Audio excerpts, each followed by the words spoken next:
The following program presents principles designed to promote good health and is not intended to take the place of personalized professional care. The opinions and ideas expressed are those of the speaker. Viewers are encouraged to draw their own conclusions about the information presented.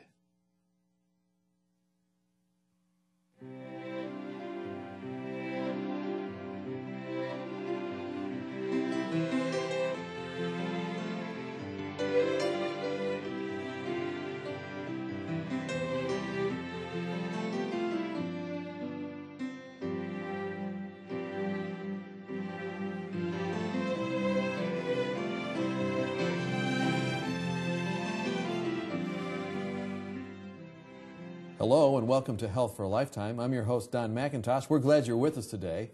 And we're also delighted that Dr. Zeno Charles Marcel from the Lifestyle Center of America is with us. Welcome, Doctor. Thank you very much, Don.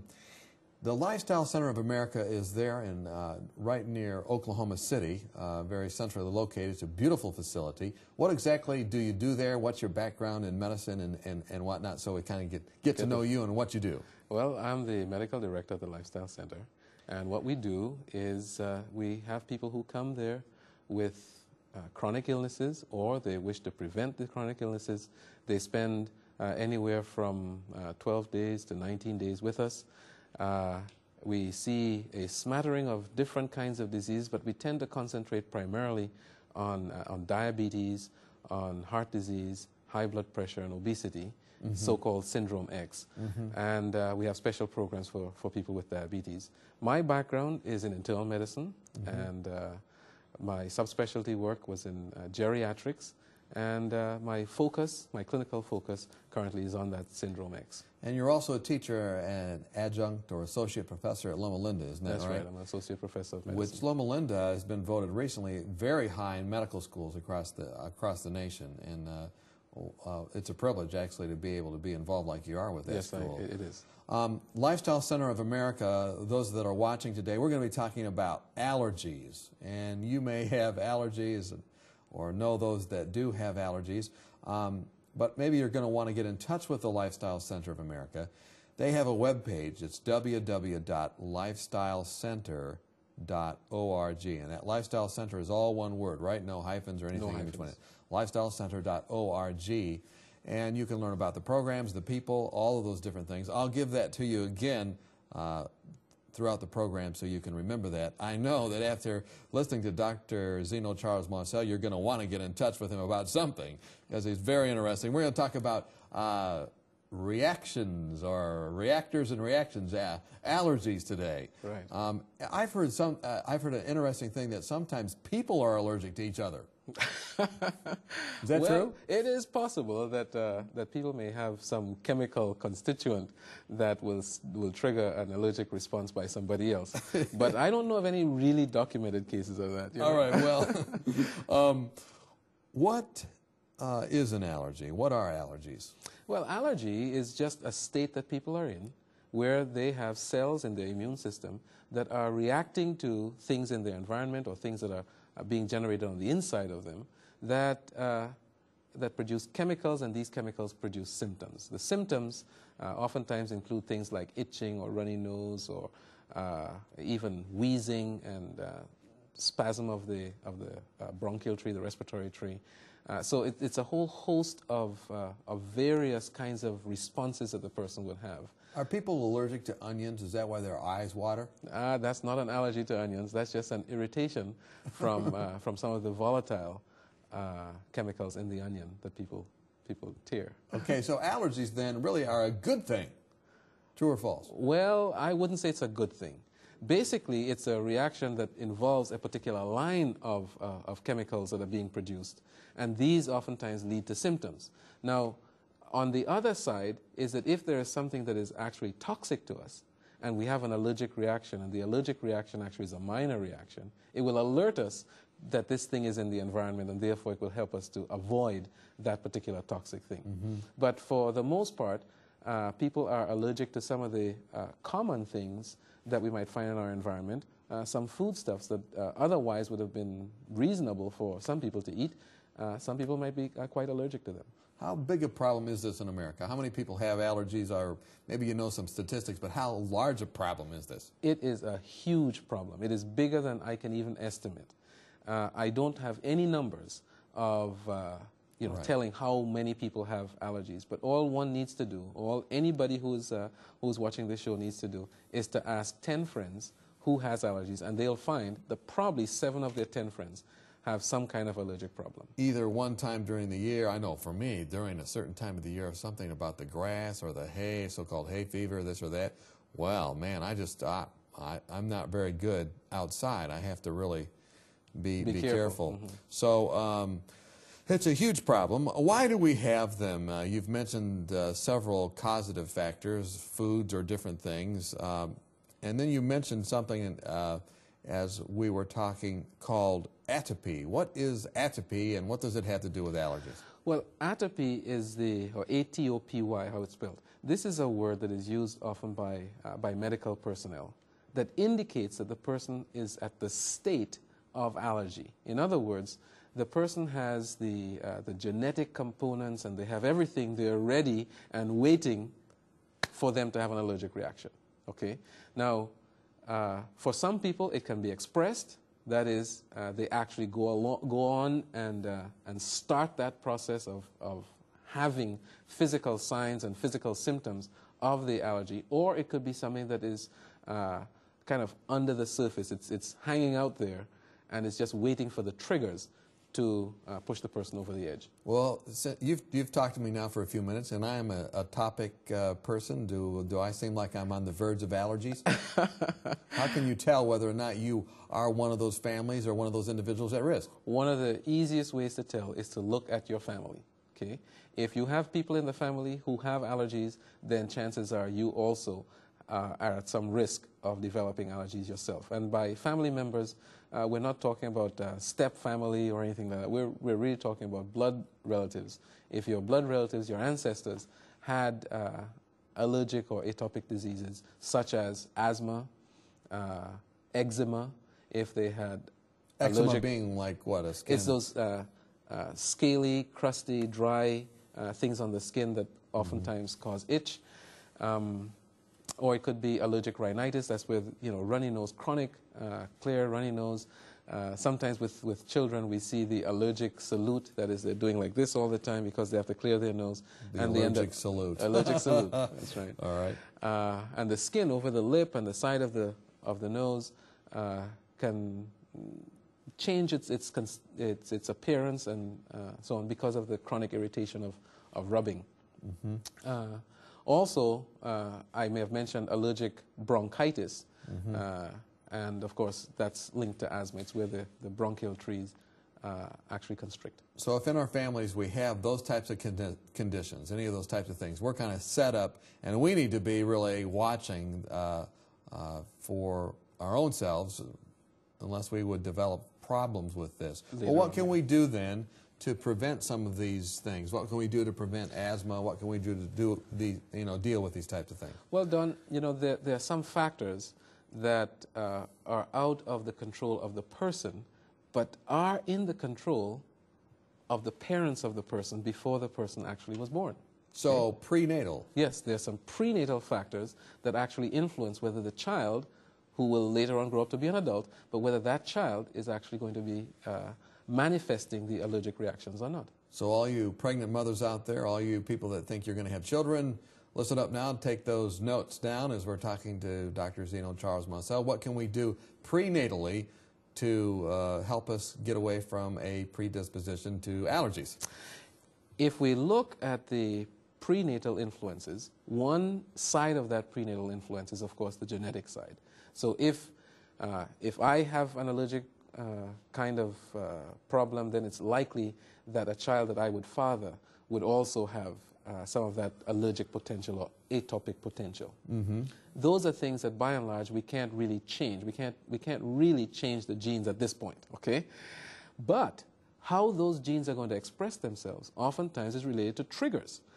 Are there things that would trigger? So the mother who is carrying the baby, okay, that person would be wise to stay away from some of those environmental triggers, which include things that we might eat or actually things that we might inhale or be exposed to otherwise. So what would like trigger asthma? Some of the triggers include, for the mother passing it on to the kids, would be things in the diet like fish, peanuts, soy. Some people are allergic to soy. Is that right? Wheat, okay, and perhaps the biggest one is cow's milk. Cow's milk. So these are things we should stay away from when we are pregnant, or stay away from if we have a problem with those things. The way I would put it is if we are known to have a problem with those things, it would be best to stay away from them. If we think we might have a problem with those things, or if we have family members who have allergy to those things, then what you'd want to do is to reduce these to a minimum, if not eliminate them from the diet. And why is that? What's happening? Why should we stay away? What happens inside of us if we take those substances in when we're pregnant? When we're pregnant. The baby has essentially a clean slate, okay? But the baby has the genetic makeup that will allow it to go one way or another. When the mother is exposed to these allergens, when she's exposed to these environmental triggers, that is transmitted to the baby, and the baby's immune system can then turn on in the side of allergy or remain what we would call normal or non-allergic. Okay. So that by reducing the load of these allergens or eliminating contact with these allergens, actually you're sparing the baby from turning on this allergic kind of response, even while it's still in. Is the same thing true when the mother's breastfeeding? Actually, breastfeeding is protective against allergy, and this is now a postnatal. Okay, we don't want to get there yet. Then. Right. Any other prenatal things that we should stay away from? Specifically, you said a big one is actually smoke, tobacco smoke. Okay, there are studies done in Great Britain that have actually shown an increased incidence of asthma in men at age 40 because their mothers were exposed to smoke when they were in utero. Okay? So 40 years later. 40 years later. And how, when you say exposure to smoke, is that an occasional exposure or all the time being in smoke? It's occasional or all the time. And the higher the dose, the greater the chance that the child who will grow up to a So it's really unconscionable if you're pregnant to be in a smoke-filled room. Let me tell you, in some Scandinavian countries, they look at exposure to smoke during the time that a woman is carrying a baby, that this is considered infanticide. Okay? This is actually killing and harming the baby, and it's going to become a criminal offense. Is that right? It's that right. The scientific evidence is so strong. What would you do if you saw someone that was smoking or in a smoke-filled room next to their child? Would you share that with them? I would share that with them, hands down. Okay. Additionally, apart from just the allergic reactions per se, there are some collateral problems that the kids can end up with, including chronic ear infections or repeated recurrent ear infections. And that stuff starts off before the child is actually born. We're talking with Dr. Zeno Charles Marcel from the Lifestyle Center of America. If you'd like to contact the Lifestyle Center of America, you can do that by calling 3ABN, and we can give you the contact numbers, or by getting in touch with them by their webpage. That's www.lifestylecenter.org. And they can help you out. We're talking about allergies. We're talking about how to avoid them even before your child is born. And when we come back, we'll talk about more of that and what to do, of course, after you've been born. And so join us when we come back. Have you found yourself wishing that you could shed a few pounds? Have you been on a diet for most of your life, but not found anything that will really keep the weight off? If you've answered yes to any of these questions, then we have a solution for you that works. Dr. Hans Deal and Dr. Eileen Luddington have written a marvelous booklet called Reversing Obesity Naturally, and we'd like to send it to you free of charge. Here's a medically sound approach successfully used by thousands who were able to eat more and lose weight permanently without feeling guilty or hungry through lifestyle medicine. Dr. Deal and Dr. Luddington have been featured on 3ABN, and in this booklet, they present a sensible approach to eating, nutrition, and lifestyle changes that can help you prevent heart disease, diabetes, and even cancer. Call her right today for your free copy of Reversing Obesity Naturally, and you could be on your way to a healthier, happier you. It's absolutely free of charge, so call her right today. Welcome back. I'm talking with Dr. Zeno Charles Marcel today. We're talking about allergies. And perhaps you have an allergy. Perhaps you'd like to get in touch with Dr. Zeno Charles Marcel or those at the Lifestyle Center of America. And you can do that by contacting them at their website, www.lifestylecenter.org, or calling us here at 3ABN. We were talking about allergy before we went to the break, and we were talking about prenatal influences. We talked about smoking and being exposed to even smoke, and that's a no-no. Just don't do that. We talked about countries that say, hey, if you're doing that, that's child abuse. Mm-hmm. And I believe that day's coming here too, just like you said. I know that with the cigarette companies now, it's very believable. I mean, who would have thought 40, 50 years ago that what has happened to big tobacco has now happened? But I think that that's going to go into other areas of life. But there's another one. A friend of mine that you perhaps know too, Dr. Neil Barnhart of the the Physicians for Responsible Medicine in Washington, D.C., is actually taking the government to court on some other issues concerning the food and whatnot. But what about this big dairy lobby, and what about cow's milk? You talked about prenatally exposing children to cow's milk, not prenatally, but I guess afterwards, having cow's milk. Well, what about that in allergies? Well, let me say that I'm not into the political end of things. Sure. I'm just going to look at what the scientific data has demonstrated. Leave that to those for the others. But even prenatally, okay, women who have some sensitivity to milk, cow's milk, which, by the way, probably 45 to 75% of people, adults, have some form of milk sensitivity. Okay, so 45 to 75%. 75%. That's right. Especially people who have chronic sinusitis and so on. Okay, the estimates are about 75% of those people have milk or dairy intolerance. Okay, now this is not the same as lactose intolerance, which is the sugar portion of the milk. It's actually the proteins in the milk that produce this intolerance, and it tends to be, if you will, dose response rate. The higher the dose, the more the response. But when it comes to allergy, even a little bit, okay, can produce a pretty big response. Prenatally. See? Prenatally. So that a mother who is exposed to cow's milk, who is allergic to cow's milk, may be passing on cow's milk allergy to the baby. Okay? So that child will be born now being more sensitive to the cow's milk. After birth, okay, if that child is again exposed to cow's milk, then the child can end up with allergic problems, including asthma, eczema, atopic dermatitis. So they can have the full-blown cow's milk allergy, in addition to some of the other things that might be going on related to now part of the cow's milk protein, the bovine serum albumin and other proteins that can trigger autoimmune reactions by the baby to allow for the development of type 1 diabetes. Diabetes? Diabetes, that's correct. How does that work? Well, as far as we could tell, there are some proteins in the milk, and one of these, the prime target is actually the bovine serum albumin. This bovine serum albumin has a shape and a configuration that's very similar to the shape and configuration of some of the proteins in the beta cells or the insulin-producing cells in our pancreas.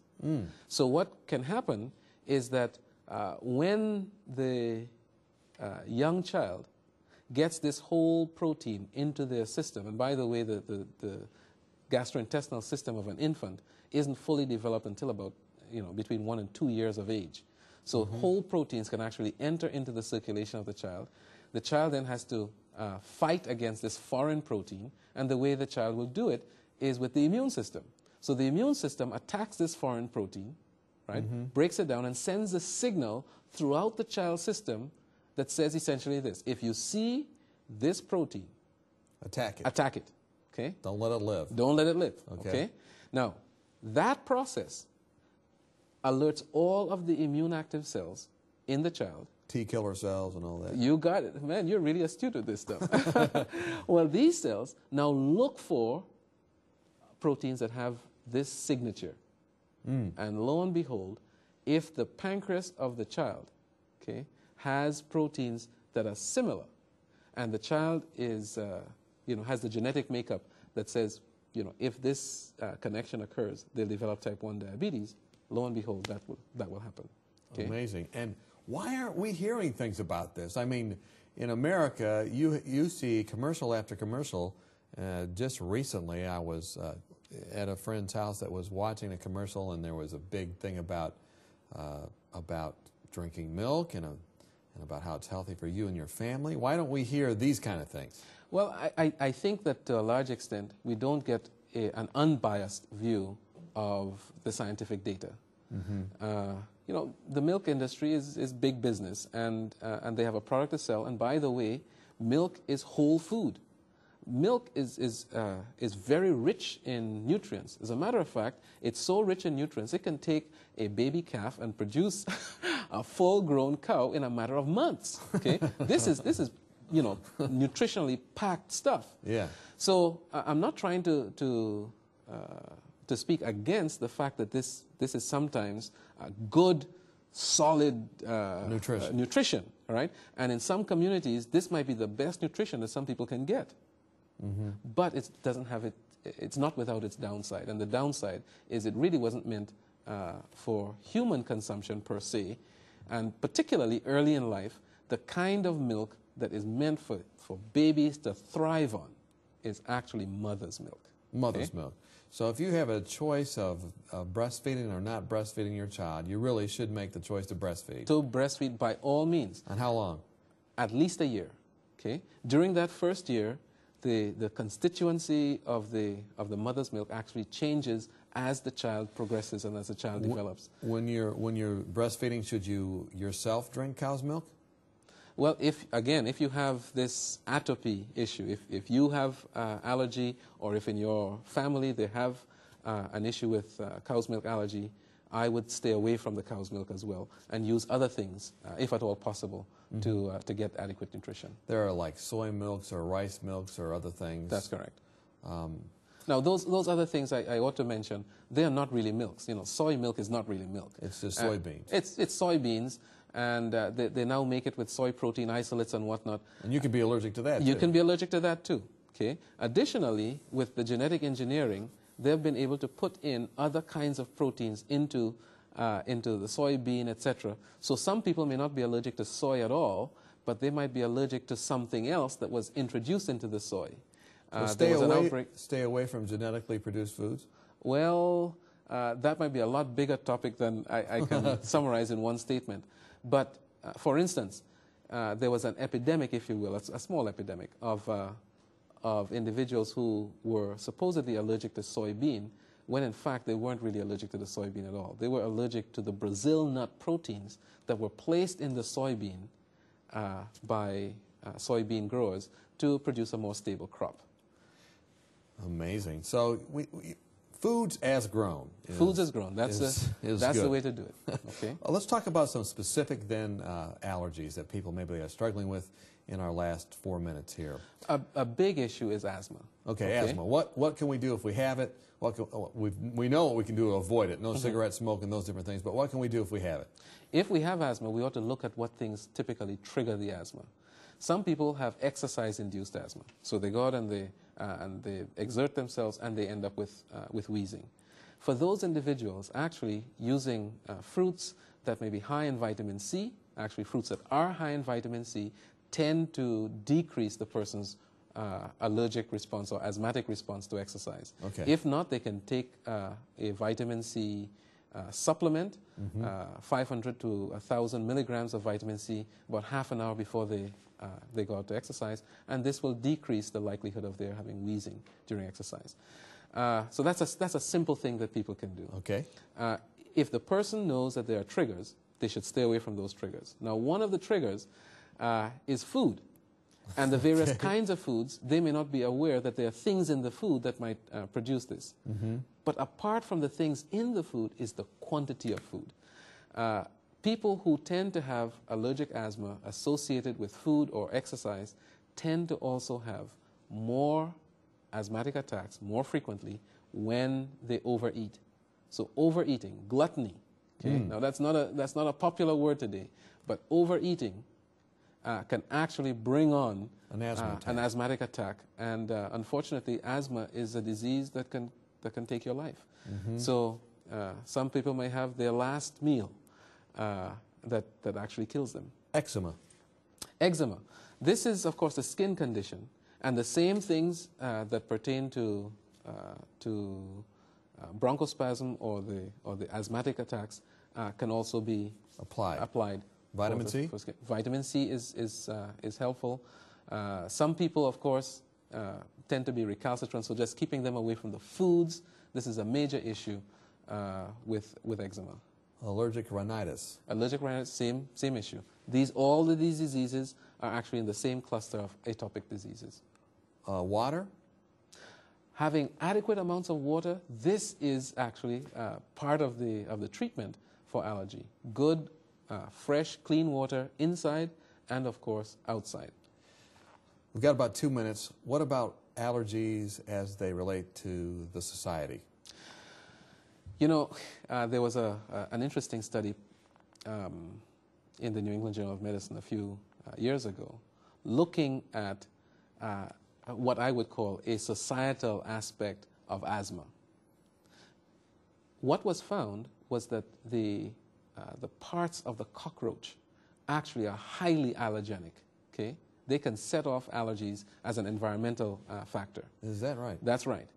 And what was found is that in the inner cities across the United States, we're dealing with the social ill of poverty and poor housing, etc., that these individuals, the youngsters who live in these environments, actually have a greater death rate from asthma than people who don't live in these kinds of circumstances. Because of cockroaches. Because of the cockroaches. That's correct. Amazing. Okay.